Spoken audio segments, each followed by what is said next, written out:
Isa pong Pinay nurse sa Saskatchewan ang bumili ng hindi po isang bahay lamang kundi isang buong apartment building. Paano nga ba ito nagawa ng kababayan? At ano ang nagtulak sa kanya na bilhin ang gusali? Narito ang report.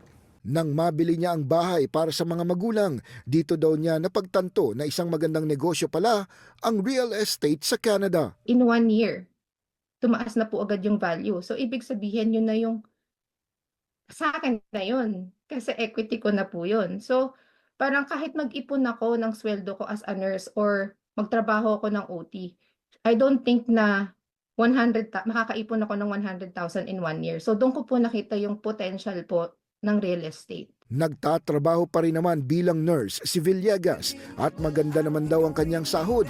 Pero bakit pinasok pa rin niya ang real estate? Kailangan kong maghanap ng paraan para hindi na ako mag-night shifts kasi baka bukas pagising ko, nagmo-move out na yung mga anak ko kasi magpapamilya na rin sila.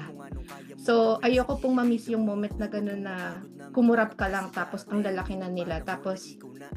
So gusto ko po mas maganda yung future nila. Pero alam natin na yung trabaho at yung oras na binibigay natin sa mga pasyente natin. Sometimes nakakalimutan natin yung pamilya natin. Yun yung nasasacrifice natin.